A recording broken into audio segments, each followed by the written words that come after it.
Welcome to the Bicycle Kick podcast, where we discuss money, power and politics in sport. I'm Lachlan and I'm a lawyer. I'm Max, I'm a business person and former sports agent. And I'm Jordan, just a sports fan with opinions. Come here every week, like, subscribe and share our content.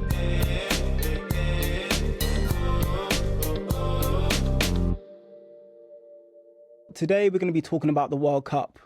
As everyone knows, this has been quite a controversial issue recently, considering America, Canada and Mexico are going to be hosting. Now, the first thing I want to discuss today with you, Jordan, specifically is the pretext of this World Cup. So what were the political issues with previous World Cups in Qatar, in Russia, and how have we got here? Yeah, so Russia, the main, if we start in Russia, so that's 2018. The main, problems we was talking about was the initial war. So in the lead up to it, they had annexed in Crimea. There was also the human rights concerns. There was the LGBT concerns. There was just a whole, moral issue standpoint of having it in Russia. So everyone was worried that this was a case of, sports washing, as they want to call it. So that was a big problem in the lead up to it. And I think with countries that are hosting the World Cup, they obviously have to look at, rebranding their image in a way to fit FIFA and what was going on. And I think it was kind of similar in Qatar in 2022 as well. But their concerns were more centered around LGBT concerns as well as migrant labor. So there was big stories coming out about slave labor being used to build all the stadiums because it takes a certain level of infrastructure to be able to host a World Cup, and Qatar were nowhere near ready. So they had to build so many stadiums in such a short period of time. And I think that was one of the biggest concerns and the biggest issues leading into the World Cup. And now we come to the US, which already had the infrastructure in place through their numerous sporting stadiums that they already got. So through the MLS and the NFL. But then there's the big issue of the political climate, the numerous wars throughout the last year that the US have been involved in, the problems going on with, say, ICE internally and what's happening there. So there was a lot of concerns around entry into the US, safety in the US, whether the US should even be involved and whether it's just them flexing their power that they have across the world. Do you know what I find really interesting is this idea of selective enforcement. So Russia were expelled after their invasion of Ukraine. You know, obviously we have issues of whether Israel had been allowed to participate recently. But Sepp Blatter said, didn't he, that, giving Qatar the World Cup was a mistake. And so we get onto this point now where America won it via a bid, right, of the membership countries. It's the first time that this has happened. Yeah. It's the first time that 3 different countries are hosting the World Cup. But Max, do you think that politically how a country is perceived should actually affect whether they can host a World Cup or not? Well, in some instances, yes, because obviously how a country is politically perceived will influence how well and safely they can run a World Cup or a tournament. You know what? I don't even know why it's a question around the US, like in any sense, by the way, being questioned around their ability to host a World Cup or whether they should, or the selection process. You're talking about probably the most well-equipped country in the world to host any sporting event. And if we're actually interested in sporting event, then the US should most credibly be one that can host.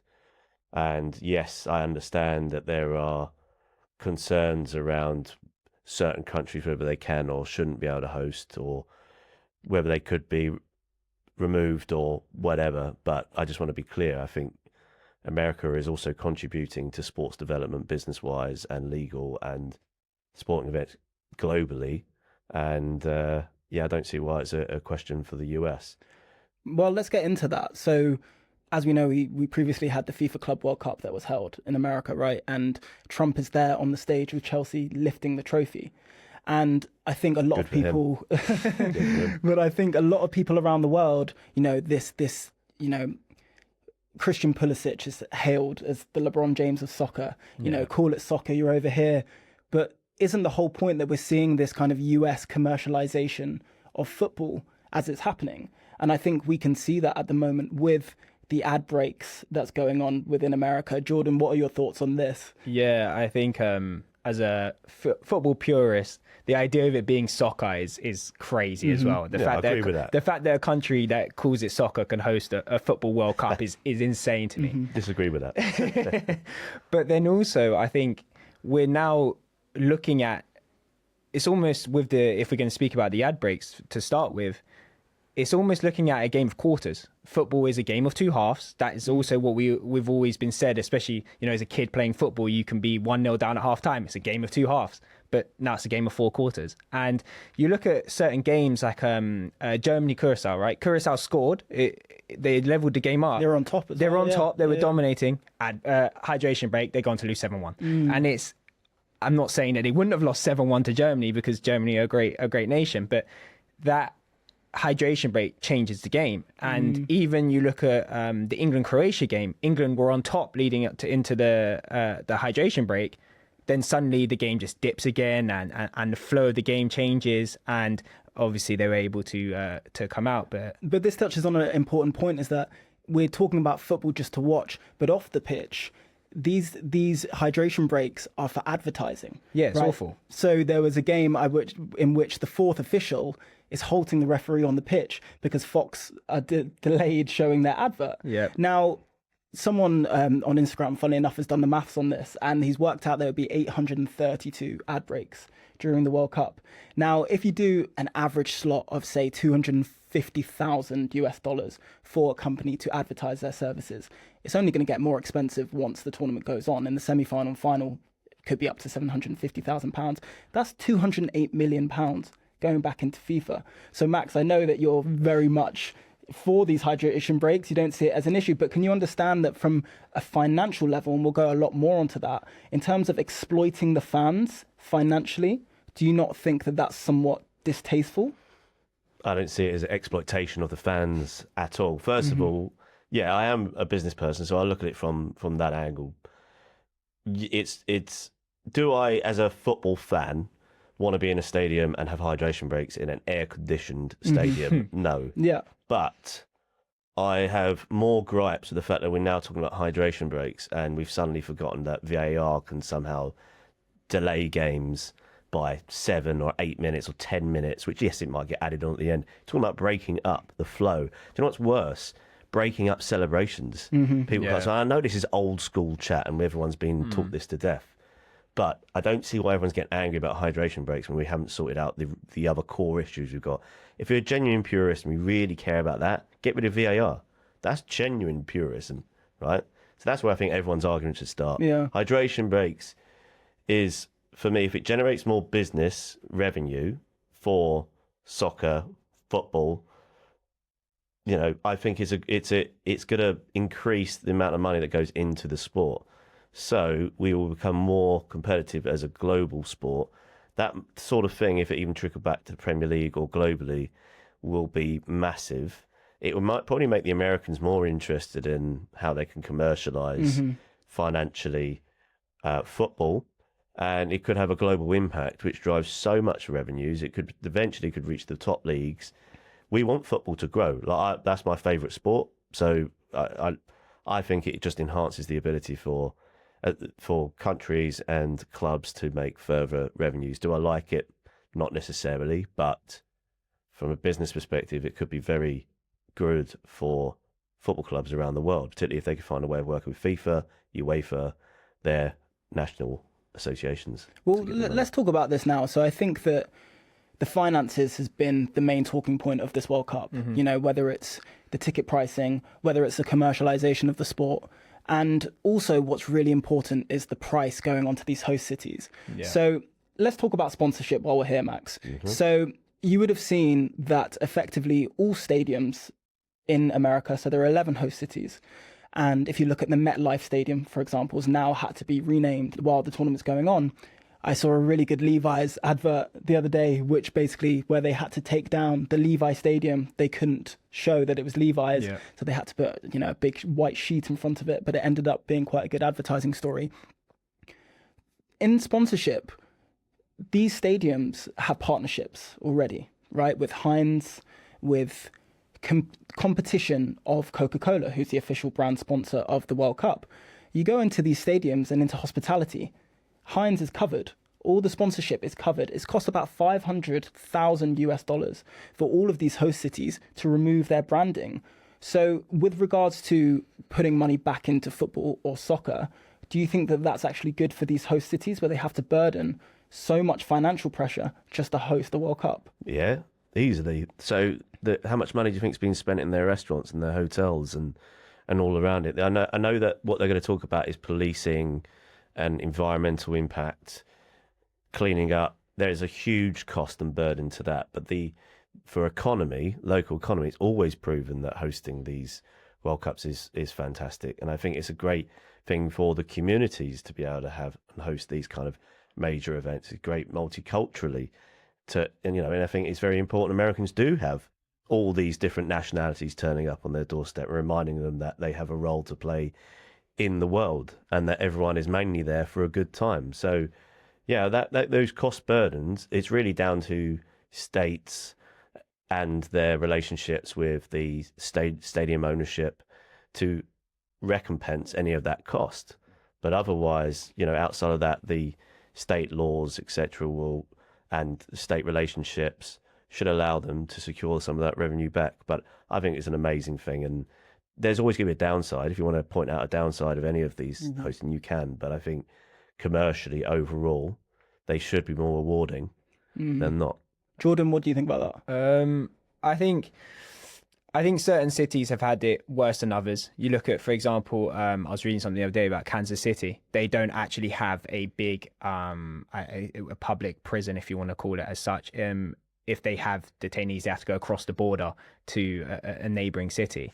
So they had spent $25 million in the lead up to this using their tax funds that they collate throughout a whole year. So technically they've used a whole year of funds that they've brought in to build this prison to be able to host, just in case they need it or should they need it. But the prison's not built yet. And it wasn't built in time for the World Cup. So They sunk all this money into That's it ridiculous. On top of additional funding to build a prison that once the World Cup's done, they probably don't need. So there's this massive funding going in that they felt they needed to do, which never got done. And now they've just wasted a lot of money. Or did they just build a prison that they wanted anyway and use the World Cup Well, as see, reason that's for different. it? But then where are they getting their funding from? So it's not as if they're using state funding. A lot of this, they're sharing the burden of these costs. So America were meant to be hosting the 2031 Women's World Cup, and that bid has not currently been confirmed yet because 11 of these host cities wrote to the soccer chief in the US basically saying, based on how this World Cup is currently going, we do not have the capability, the infrastructure and the money to pour more money into the next World Cup. Or the want. They don't have the desire or the desire. There was a kind of a committee meeting, wasn't there, where one of the LA, Catherine Schlossman, CEO of the LA Sports and Entertainment Commission, said, well, what do we get out of this? And FIFA said, well, we're going to put your town on the map. And she said, what, Hollywood? LA? On what map are you looking at? Because it's not the map I'm looking at.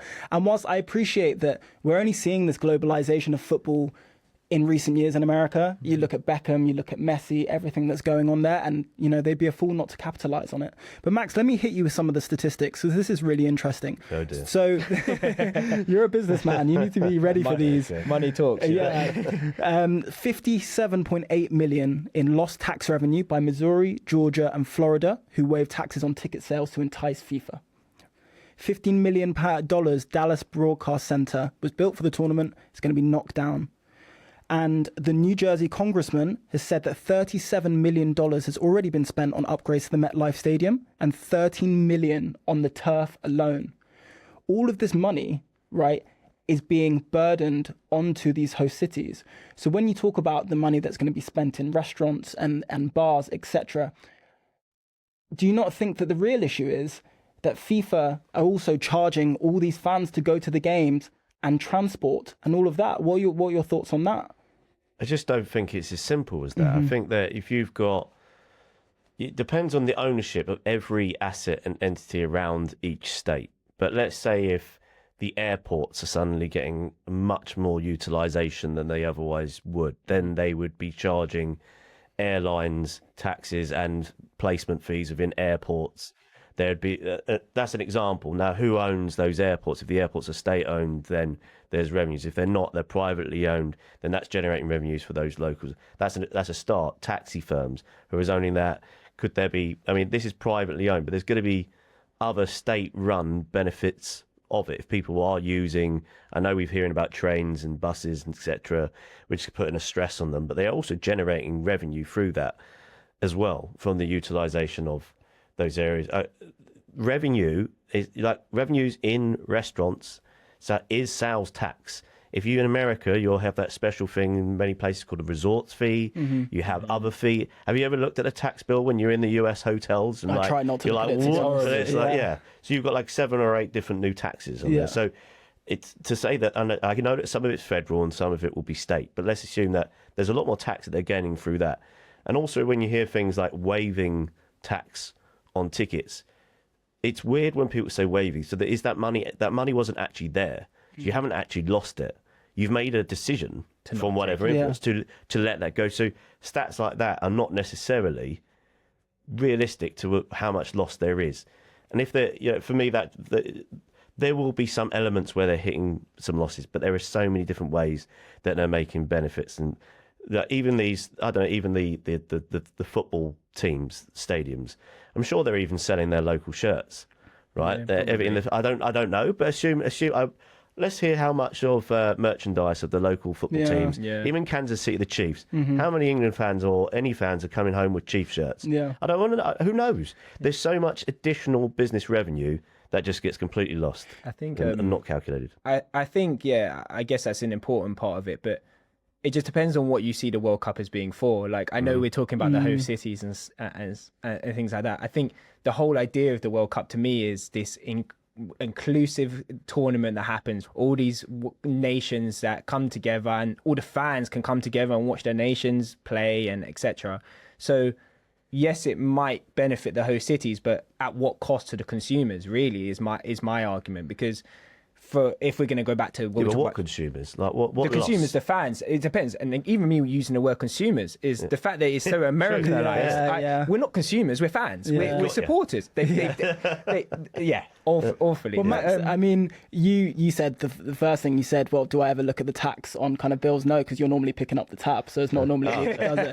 But going back on that, but you said you were talking about transport, right? So Jordan, what did they do in Qatar for transport for the fans? What were they doing? So I'll even give you Russia. So in Russia, they had free transport for ticket holders on designated routes. So it wasn't completely free, but certain routes to the stadium and back were free for ticket holders. In Qatar, they had, I think it's called the Hire Card. I might have butchered that pronunciation, but they had free transport on metros, trains, etc. for all ticket holders. So you're able to move around and access stadiums a lot easily. In the US, on the other hand, in typical, I guess, commercialized and fashion, we're looking at an increase in fees. So, for example, just to get this right, we look at the matches at the MetLife. So, standardly, transport to the MetLife and away is about $12.90 on a normal and equivalent fee. The initial prices that they placed on this was $150. You look at that and it's just like, why are we doing this? It's like, I understand you need to make your money back and etc., but you're now charging a fan $150 for a train fare, which is the only way they can get to the stadium. And this received so much criticism, so they ended up dropping their fees, the fee down to $98. But $98 still from $12.90, which it will be in 4 months' time again, is insane.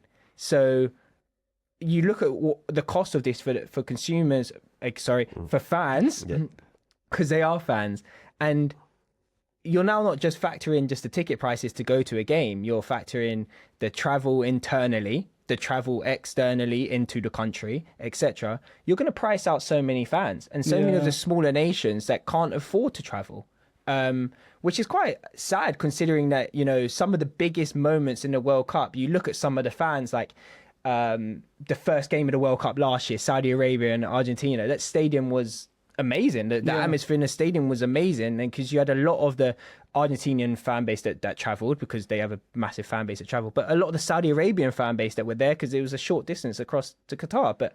But you'll lose that same atmosphere from the diehard travelling fans that can't afford to be able to do it. I think the counter argument there is that there will always be demand for a World Cup. You know, fundamentally, all these issues persist before the tournament.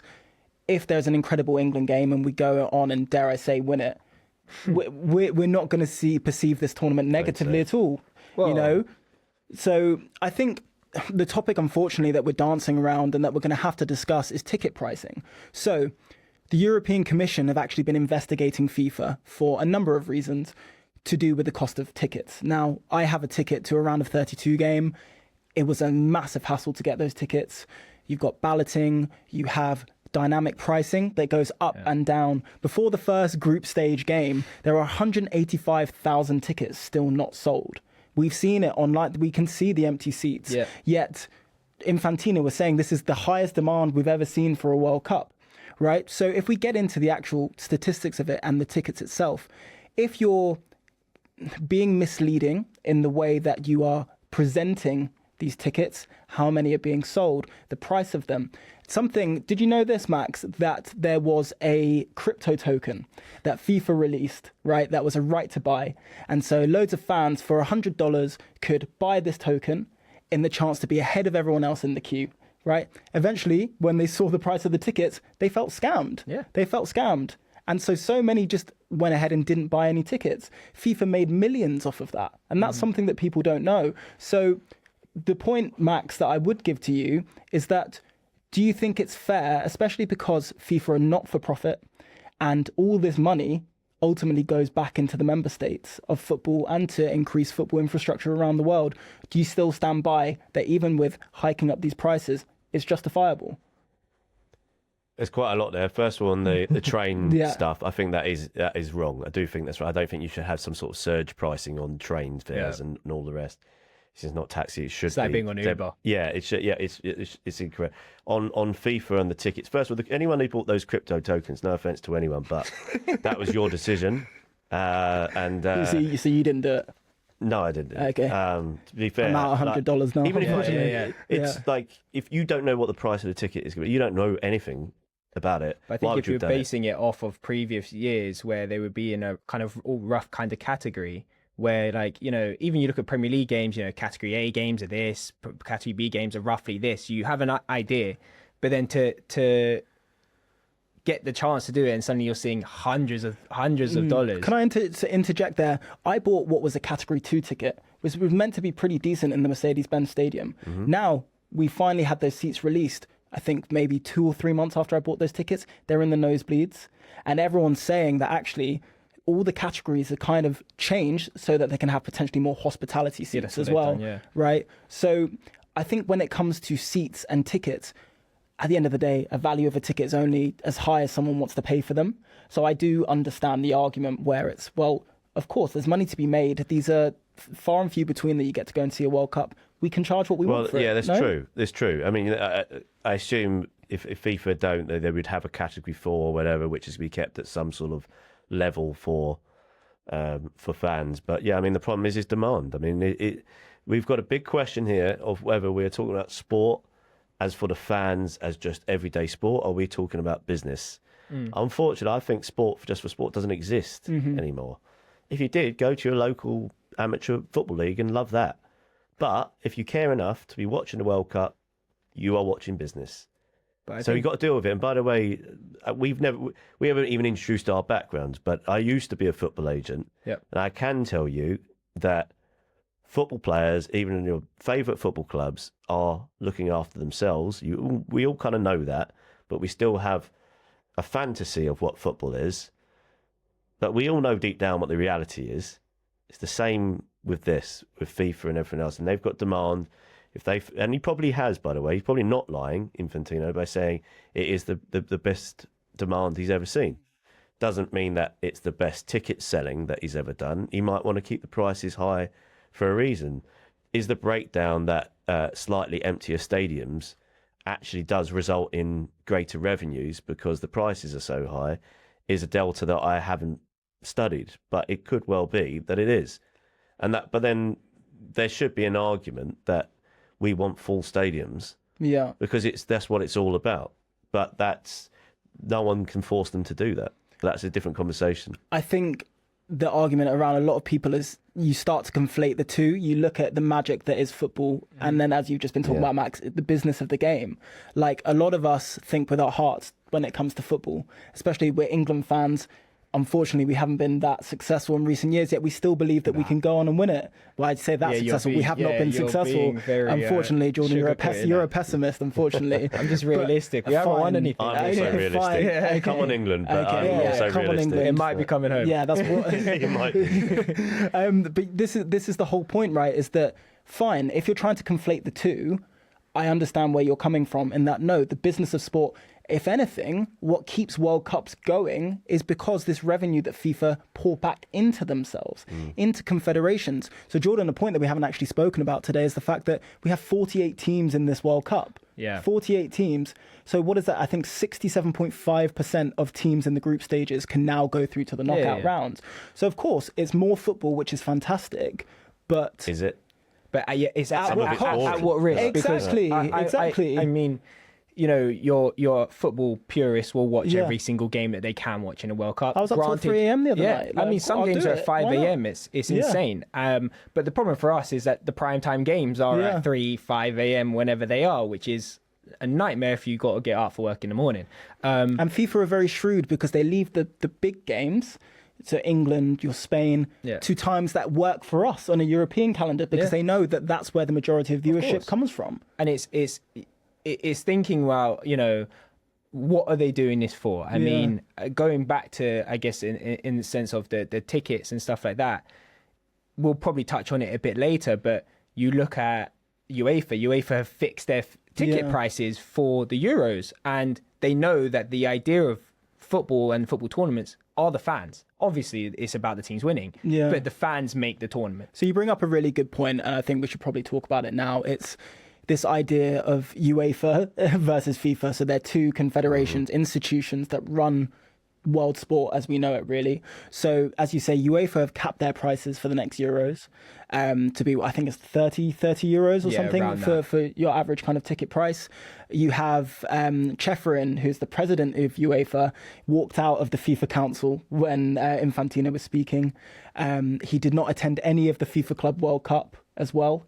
And am I right in saying he's a vice president of FIFA, correct? Because he's one of the confederations. So there's a clear battle here to be, you know, the leader of sport in reality. Do you think that the perception against FIFA and against Infantino, if anything, is made worse by the fact that UEFA are trying to do those things? Hasn't there always been a sort of long-standing dispute or relationship issue between UEFA and FIFA? And then there's one between football associations and UEFA. Mm-hmm. I think that will... whoever won that battle, there'll be another battle soon to come. So that's the way I see it. There will always be conflicts. Yeah, I think the choice of the US being the host of the World Cup is quite a polarizing choice, and I think it helped UEFA in certain stances now, because we've had a lot of the conversations in the lead up to the World Cup. We're now 10 days into it, a week into it. A lot of the conversations were about ticket prices, which we've spoken about, which a lot of the negative criticism about the World Cup being hosted in America was there. So the capping of the UEFA capping the Euros has been like, oh, you've done that, we're going to just cut all criticism and we're going to cap it. And then you got other things like, for example, the Somalian referee, Omar Artan, not being denied from entering the US, even though he was the best African referee in 2025. He had refereed in Champions League. These big situations he's refereed in, he was denied into the US. And so straight away, UEFA said he's going to referee our UEFA Super Cup final. And it's straight away, it's UEFA seem to be looking at picking up on the frails and the flaws of what's happening out of this World Cup. They're kind of just sat there like, oh, you've done that wrong, we're going to do this. You've done that wrong, we're going to do this. And it'll be interesting to see what happens in the Euros, because whether this whether in the World Cup, FIFA then will do the same thing again the next time round, and we're going to consistently be in this little battle of where we go, and especially if Infantino's still here when it comes to the next World Cup, and it is still him running it. It'll be interesting what happens, I think, because So I mean, we've spoken about money, right? We need to get into politics and power here because. You know, it's getting so difficult to keep track of all the issues, you know. So I've recently seen, let's just discuss some of the issues that the USA is currently facing and why people are chastising them, right? So you just covered Omar Artan, who tried to enter. Iran inevitably is a polemic and controversial situation right now in which that they are not allowed to train within the US. I believe some of the coaches were denied entry to the US as well. And I think the US claimed that they had ties to terrorist organizations. Same with the referee from Somalia as well. They said that he had links to terrorist organizations. And I believe, whatever that means. I believe Iran had a game in the US and did they have to fly back out to their Mexican base straight away? As soon as they finished the game, they kind of had to wrap up and fly back that same night. And so this leads us into Infantino and the relationship that he has with Donald Trump. But just before we get into that, why is there any sort of doubt that the US would be wrong to stop the Somalian referee or some of the Iranian coaches if they decide it could actually be a security breach? Well, that is absolutely their decision and their intelligence to do that.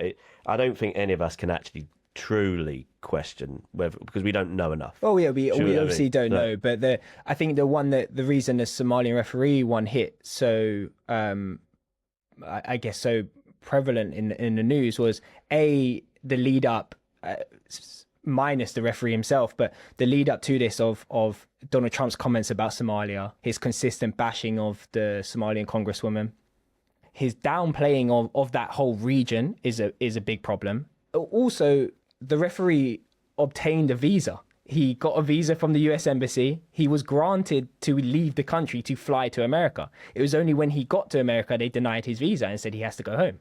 So it's what's happened in a period of time from where he's able to leave and fly that he's now not allowed to referee.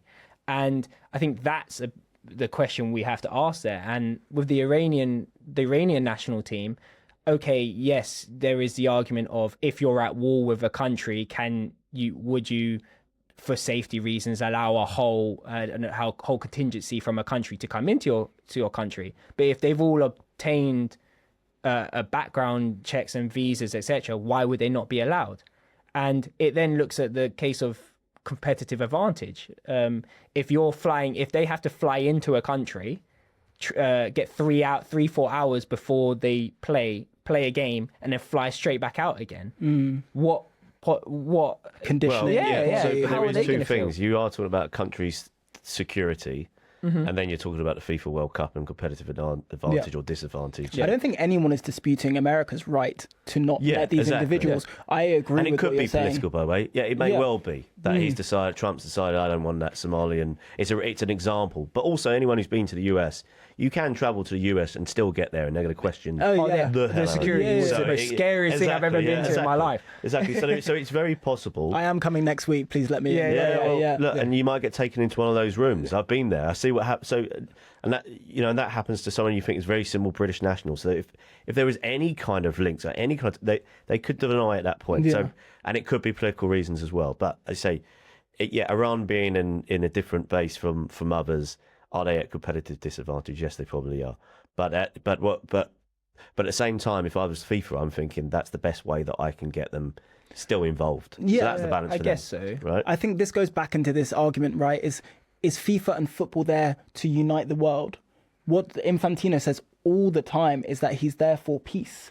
He says that Donald Trump is there for peace. Well, I think that's a bit over the top, isn't it? Well, no, I understand that. Save the world. Yeah. But we're talking about the best African referee in 2025, right? So then, where do you stop? How do we draw the line? Where do you draw the line? And I think that there are arguments on both sides, and I think this is why it leads more into Infantino and his apparent political neutrality, right? And I think this is a really important issue that we need to get onto. Yeah. So, Jordan, can you just run through for me why there are people and who they are that are saying that Infantino has arguably breached FIFA's regulations? I think it's Article 4, subsection 2, which is that FIFA need to remain politically neutral. Yeah, so firstly, let's talk about the big one is the FIFA Peace Prize, and a newly created thing.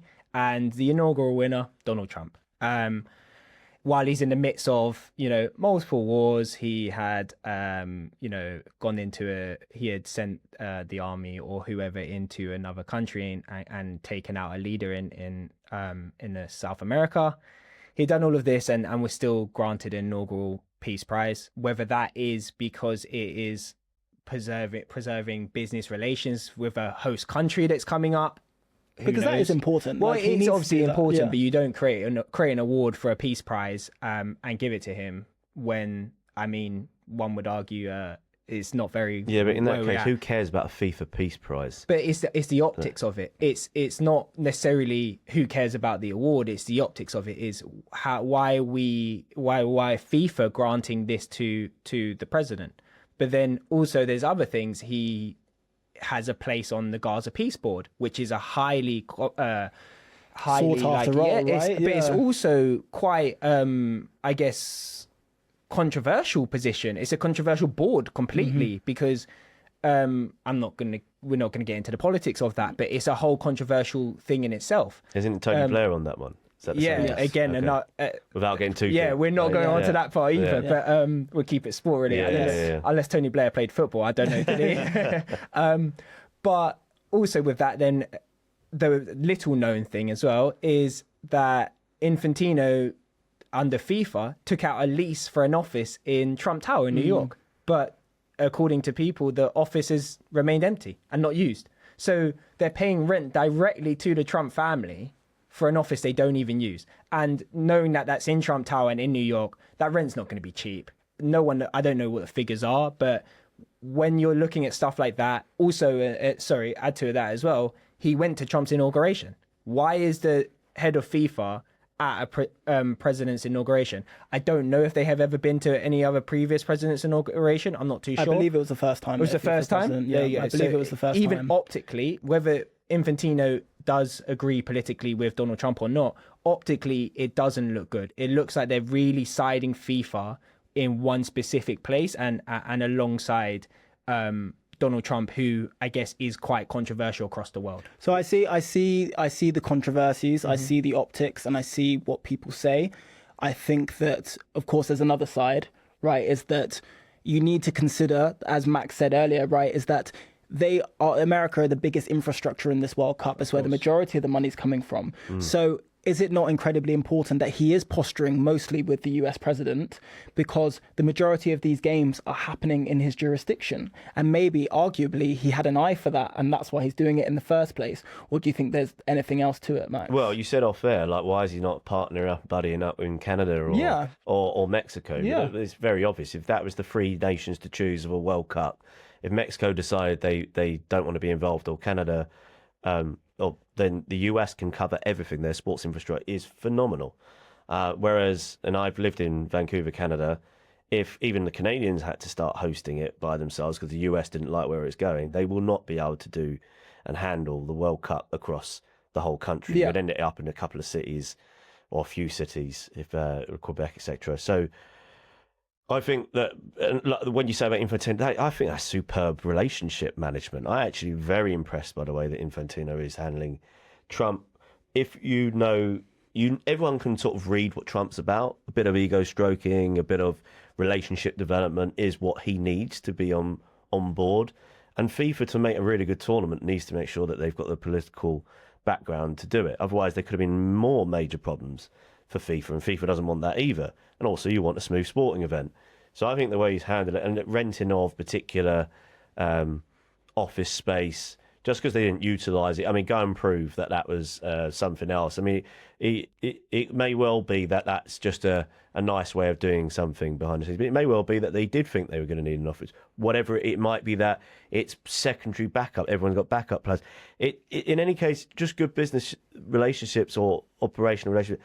And Infantino would do it with the next World Cup. I think the issue isn't necessarily that it was underhanded. Again, as Jordan was saying, the optics of it, right? So if there's an economic tie between a president of FIFA and a president of the US where, you know, these tournaments are going on, again, is there an element of the relationship being too close, and what happens if that relationship weren't to work out? It's not real world, though. I think this is where we had the issues with Sepp Blatter before, and the elements of corruption, and there was discovery of what would be traditional corruption.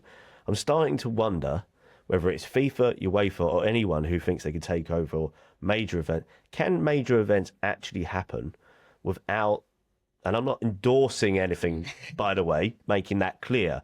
It's very wrong, but there has to be a sort of borderline deep relationships between countries and major sporting events that will absolutely rip through cities, infrastructure, policing, and so on. There needs to be good relationships. There has to be a good relationship. Yeah. And it has to be worth their while. They have to believe it's going to improve their reputation with their own country and globally. And I think there has to be a little bit of a smoothing of relationships. So I totally get some of you will say it's really that goes against the neutrality of what FIFA is, and I do see the argument for that. Right. But I also understand the relationship of trying to make it run smooth. Yeah, I agree completely. I just think I agree with that bit about trying to make it run smoothly. But my argument with is now about bargaining power, right? The idea of the World Cup is countries bid to host the World Cup, and America bid and won it. But now it seems like, you know, you mentioned Donald Trump and a bit of ego stroking, etc., and all of this going on. FIFA are almost pandering to United States to be like, please host this. We're going to do extra X, Y, and Z for you to host this. Where you look back at Russia, they required certain commitments from Russia to say, you know, you are going to be doing this for visa and entry and make entry safe. Okay. And also, and they did the same in Qatar. And also Russia have been excluded from future tournaments, right, for their invasion of Ukraine. And of course, we are not going to be discussing politically what that means, but if anything, they can effectively remove one country for an invasion, and yet the optics are, and people are saying, well, America have been doing that this year. Well, yeah, exactly. That's what people are saying. You know, whether we agree with it or disagree with it is another thing. But I think that the issue that Infantino keeps facing, and this is why the Norwegian FA have recently said that he thinks that he is breaching this kind of neutrality thing, is because it's selective enforcement, selective decision making. That's okay, some things are fine for one individual and not for another. Yeah, but look, like neutrality, I don't think, again, exists really in the real world. That is something that maybe AI, some object, but even AI is going to be fed through of subjective material to make its own decision. Humans are not objective and not neutral. So let's think of countries that have always said they're neutral, like Sweden and Switzerland. All those, so even like Finland, who tried to stay out of everything. As soon as war potentially comes on their doorstep, look at Sweden and Finland's desire to enter NATO to go a little bit more political. But the reality is, when you're pushed into a certain situation, neutrality dissipates. So, and I think it's great to talk about neutrality, and I think no one better than someone like Norway that also has just oil, money, and great funds, and just invest incredibly well, to say this from a position of luxury of independence. But the reality is, when they have to work within the confines of a global, bringing countries together that are divisive, that are going against, some of them actually genuinely in wars against each other, what are FIFA supposed to do apart from try and feel? But I do also agree that it is very difficult to think, how can they make one decision one way? There should be more of some sort of rule objectivity around how they make those decisions. There should be something around, you know, if you've taken the X, Y, Z actions. At the moment, it does seem like, FIFA's based in Switzerland, the invasion of Russia through Ukraine and potentially threat to Europe concerns FIFA maybe even as an organisation. To be in Europe and it's a European fight rather than a Middle Eastern fight.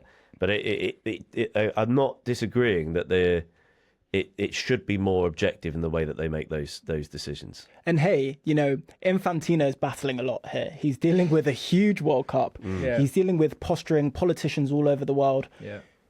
He's also dealing with a private claim against him from Michel Platini at the moment. And so it's very interesting. Huh? Okay. Yeah. And it's really interesting to talk about this because how did Infantino get the job in the first place? So as we know, Sepp Blatter was... Funnily enough, neither of them have been officially charged. I believe they've both been actually absolved. Yeah, they have. Now, so unfortunately, we can't use any words in terms of corruption or anything because they can't be labelled as this because they haven't been formally charged.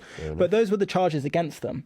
And I believe around the time when Infantino was actually bidding to be FIFA president, there was a delayed payment from Platini to Sepp Blatter, which they said was just kind of late consultancy charges or fees. I think Infantino and others used language of that's a bribe to try and get Platini the role. And unfortunately, Platini was then against his own criminal charges and Infantino kind of had a very smooth route now to becoming the FIFA president. Now, recently, Platini has come out and said, actually, I'm going to accuse Infantino of malicious prosecution. I'm going to accuse him of peddling his influence to try and become FIFA president. And if we're talking about optics, a lot of what we've been talking about today is optics. Oh, yeah. It's really interesting that a very controversial time for him where all eyes are on this World Cup, that these charges are now being brought. Yeah. Do you think that this would help Infantino in terms of making this World Cup the best it's ever been? It's just awful. It's awful. I think you're battling what people are already speaking about the World Cup itself, and this is his first World Cup by running FIFA. And he wanted to be the biggest World Cup, to make the most money, etc., which it still possibly can make the most money and do that stuff. But when you're consistently being now drawn back into the corruption days of FIFA, to put it as that, the idea or the optically to look at it like that. It's always going to draw a problem for Infantino. And going back to what we was talking about in terms of his political alliances and how he's postured himself as part of being a supporter of being a supporter in the US, I guess, of them hosting and etc. It's not a great look for FIFA that they can't just have something that runs smoothly and the World Cup just being overshadowed by all these problems. The fact that, in the lead up to other World Cups, we had all these issues, but once the games actually started, all we're talking about is the football. Everyone's just so excited to talk about the football. But now every day it seems that something new is coming up, something new is happening, and it's how is FIFA's response to this? And it's come an awful time for him for that claim. I think this is the issue, Max, right? Is that it's narratives. Narratives keep building and building and building. So the fact that even today we're discussing this conflation of business versus football, do you think that people are just so eager to chastise Infantino, FIFA, and a lot of this related to Donald Trump and the US as well? Do you think that, if anything, they should have more of a focus on the games itself and the fact that we're seeing more games, more goals? This is the most goals that's happened in a tournament since, I think, 2002. Do you think inevitably these things are always going to be going on in the background of any major event, any major sporting event around the world, and that, if anything, the football should just be focused on? I think this will always go on. But I still think it's not just focused on football. This will always be discussed. I think you probably go back to like Roman and Greek times to be able to talk about politics, and they still love their Olympics, but they still have their politics.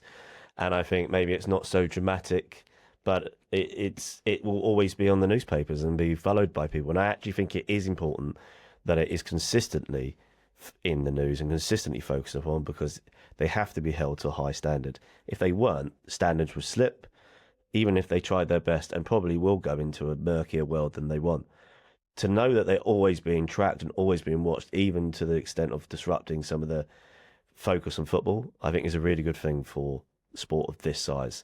Every size sport at this kind of level should have that focus from these. I think, I think it will always happen regardless of who you have in place. And I think there needs to be some level of understanding. I think did you see Thomas Tuchel was coming out and blaming the cameras and where they were situated so that he couldn't see his team, sing the national anthem before the game. And FIFA have said they've changed their rules immediately to try and. It was ridiculous though. It was outrageous. When I saw it from the back angle, it was stupid. It was stupid. But I think FIFA, at a press conference recently, they said, I believe it was either an Iranian official or I believe the mother of the Cape Verde goalkeeper. Yeah. And he says, don't worry, we're trying to sort these things. I think in the background, there's so much that we don't see. Mm-hmm. And when it comes to these narratives, these echo chambers of this is bad, this is what's going on, sometimes there's a need for a new nuanced conversation about, okay, well, is it understandable? As you said earlier, Max, is that it is the US's prerogative whether they want to deny or accept someone coming into their country. Inevitably, it just so happens that this conflates with the biggest tournament in the world where, over 1 billion people are going to be watching. I think that's where the main issue is. But a topic I think that we need to speak about with regards to Infantino, I think it's the difference between how he was in Russia and Qatar to now. And lots of people online are basically saying that that's down to his relationship with Donald Trump and watching Donald Trump closely and arguably mimicking some of the political gestures and things that he says. So if we all remember back to Qatar, where he famously said in a press conference, today I feel like a migrant worker, today I feel gay, today I feel one of you, every one of you, right? There was a press conference on the 10th of June in which he's challenged on the things that we're discussing right now. He said, well, what do you think about Omar Artan not being allowed into this country? What do you think about the fact that Iran have to train in Mexico? And he's saying, I can't control that. It's not on me who polices the borders in this country. It's really he's saying, but it's true. Well, it is true to an extent, but FIFA do also require certain commitments from countries to allow people in. They did it in Russia, they did it in Qatar. Qatar had to somewhat change their migrant labour laws. Whether that actually changed on the ground or not is a conversation up for having. But they have to do these things for FIFA to be like, yeah, that's okay. You could have the World Cup here. But it seems like it's like when it comes to the US, and maybe that's because of Trump, it's, oh, okay, you know what, they can do it. We just distance ourselves and say, we're not in control of this because we support it. But then again, behind the scenes, his argument is we got Iran to this World Cup. Do you remember at the start, do you remember when Italy were knocked out and Trump said, oh no, it wasn't Trump that said it, but there were politicians who were basically saying, oh, well, maybe Italy could take Iran's place in the tournament, right? Yeah. I can understand Infantino saying we got them to this World Cup and we got as many people as we could to ensure they play. They're playing in Mexico, which is their base, but we're doing what we can. I believe they drew to New Zealand 2-2 in their opening game, right? So it all goes back to there are things that are going on in the background that we're not going to see. Mm-hmm. But I think a really key point that I want to reiterate, Russia and Qatar, a lot of the news is suppressed in those countries. Mm-hmm. Yeah. So a lot of the good that those countries are doing normally doesn't make it. The fact that there were migrant labour reforms during that World Cup in Qatar was completely pushed down. Mm-hmm. So the US, all these media outlets, a lot of them, if we look at The Athletic, for example, they're owned by the New York Times or a holding company that owns both the New York Times. The access to media is so much easier. Everything is spoken about so much more. So if anything, all these criticisms are happening so much more often and often and often. These narratives are building. Do you think that plays a big part in the criticisms of this World Cup? Well, that's what it is. And even this whole thing of Infantino and Trump is because it's allowed. Because it's all about this. That's how the US free media is, and there's a massive argument on that. So we can have another podcast. Free media. Yeah, exactly. But that's how they do it. I mean, and he's been allowed that platform. Maybe Putin or the Qataris didn't need to be with the president every single day standing up there. Not sure the Qataris really want that kind of level of press. Trump wants it. So just because Trump wants it, you got to try and dip and dive where you can. So I think Infantino it's probably because of how the US do things. Yeah, that's dragged him along as well. But I mean, I'm not absolving Infantino. I know I'm sounding very on his side. As I say, I think he should be held accountable. And there are some things that I think are wrong, but I think this is because of how open the US is. That is. Well, you know that original point about the transport prices going up. It was in the original hosting agreement between the host cities and FIFA that transport be free. What do you think FIFA can do about it? Do you think they go, hey, look, do you know what? Take the World Cup away from you now. So but I know this is a completely different example, and we're talking about something completely different here. But the Under-20 World Cup, the FIFA were hosting in Indonesia, they, due to protests in Indonesia and I guess disruption over Israel's participation, Israel's participation in the Under-20 World Cup, a month before the World Cup was supposed to start, they took it away from Indonesia. And it goes kind of back to that point I was saying, is that FIFA then acted within their powers. They have the power. This is our brand. This is our thing that we're promoting to you. You can't do what we want you to do with it, so we're taking it away. And then we come here to the US. Take, for instance, again, the Somali referee. They're still paying the referee for his participation, what he would have got paid in the World Cup. So they're paying him, but he's not there. And all still it does a good is gesture, though. Oh, no, of course. Like, but it comes as essentially it's a loss of money. You're paying someone for a thing they can't produce because they're not there to produce it. And I think then it comes back down to, again, they obviously can't tell a country you need to do this, but they should tell them you need to do this. Otherwise, we may look at moving stuff. Too late now. They've started. But that's what. Look, I mean, on that example, if Indonesia knew that Israel was going to be participating, we don't want to get into a political argument in that sense, but like what FIFA or anyone's asking for is just make sure that all countries are safe. Yeah. Right. So and if they go, we don't know if Indonesia. I don't know anything about the politics of Indonesia. We don't know if the Indonesians. Maybe it's a political reason they didn't want to be able to keep the Israelis safe, or it might be a genuine reason. It could be genuine as the sense of the one that happened in the UK with the Aston Villa, Maccabi Tel Aviv, where the UK said that we couldn't, and that's even more frightening. That we're supposed to be a top country in the Western world and we couldn't look after Israel, and there was going to be some boycotting of that event. We said, I get to. It shouldn't be that you could just drag it away. But if you are talking about safety of nationals, I think that is a concern. That probably is a legitimate reason. But if you're talking about train ticket prices, a little bit different. But could FIFA have stepped up and said, by the way, okay, we're going to put buses on or whatever it takes? I know it's hard travel-wise. This FIFA could have done a little bit more. But there might be, again, more stuff behind the...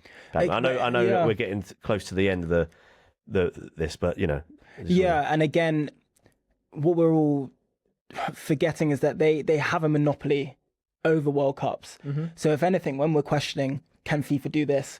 They're the only ones within the power, within the remit to do anything about it. So I think the fact that, as we've just said, they're paying Omar Artan still is a good gesture. They're doing what they can in that situation because a national is not allowed into a country. He had a contract. It wasn't his fault because he had a visa that was revoked. Okay, so they're paying. That is an instance of FIFA doing something which everyone would look at that and say, okay, we want him at the tournament. He should be refereeing. FIFA are not deciding to reject him. If that's the case, you should probably honour his contract, and they're doing that. But I think this is the issue optically, is we're not seeing enough of this from FIFA. I think, as I said, in the original hosting agreement, the cities were going to provide free transport. But unfortunately, because everything else was hiked up and costs imposed on them, they said, you know what, FIFA, please let us charge some money because this is how we're going to make it back. So they need a new head of comms, is what you're saying. So you've got a new job coming. They're not marketing themselves very well. But... So I think a really interesting point to kind of conclude on is that because Coca-Cola are the official partnership of this World Cup, any sponsors that these stadiums normally have, because Coca-Cola has subsidiaries, don't they, in coffee, they can't have any competing brands in these stadiums. So again, we're seeing a loss of revenue. Now, we've talked to death all about the finances of this World Cup and how it's all being imposed on fans. I want to reiterate again, is that FIFA is not for profit, right? 2.7 billion, I think it's 16% of their revenue is kept so they can put that on wages, salaries, administrative things.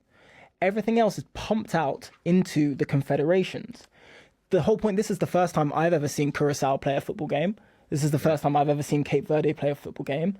Optically, for these nations, this is good PR. This is good exposure. Cape Verde drew with Spain. It's an incredible. Now the goalkeeper, I think he has over millions of Instagram followers he now. Millions overnight. You know, if we're talking and there you about, go, that's the beautiful game then.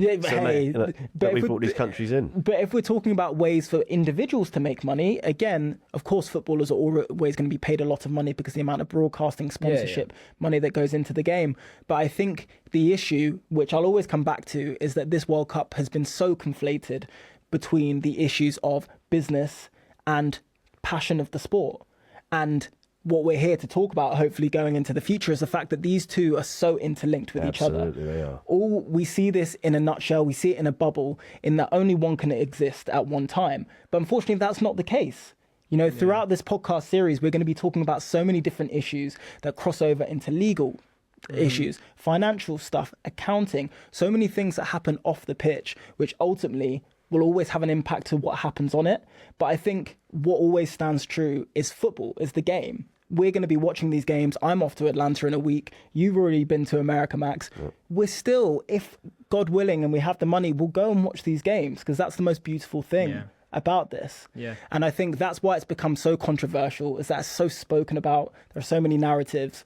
So I'm hoping that in future, this is somewhere you come, because we will simplify it for you. We're going to talk about plan A, plan B, what are both sides of the debate, and how can we kind of meet everyone in the middle? And I think that's the most important thing. Well, the main thing is, and I'll say it again, as much as I love sport and I love football, number one is it's business, and two is it's sport. If it wasn't, then support your local team down the park. Otherwise, but this is what I love about this podcast, and what we're doing is we're going to go deep into business, politics, and everything around it. So yeah, great. And let me just end. Jordan, where are England getting in this World Cup? You called me a pessimist earlier. Yeah. And I like to call myself a realist. I want to say that the love of the game and the support of my country wants me to say that it's coming home. I don't think it is. Okay. I think, you know, I think the Spanish team, the French team, even with Spain's draw, I think the Spanish team, the French team, they're too strong. I think we make semi-finals. Okay, Max? Right, I did say I was a pessimist on this as well, but I'm going to go now. I definitely think it's going to be a France-England final. That's my view. And then it's all up for grabs, right? If you remember the game we had against France, was it 4 years ago? Kane hit it pen over. Yeah. Mm-hmm. Nearly missed one recently. Yeah, not do that again. So maybe we get a penalty this time, and that's the decisive one in the final. Come on, let's go for it. You know what? I think this is our year, to be honest. I really think this is our year.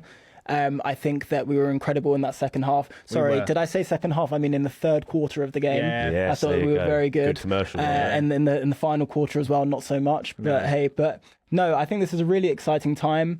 Hopefully I'm going to be reporting while I'm out there in America, talking to locals on the ground. How have they been hit by the pricing? What do they think about the World Cup? Is the infrastructure there? And I'm really looking forward to it. So it's been great to have you both on the podcast today. Thank you talking very about much. this. Yeah, good discussion. And go like, subscribe, follow all our pages. You can find that in our bio. And yeah, peace and love.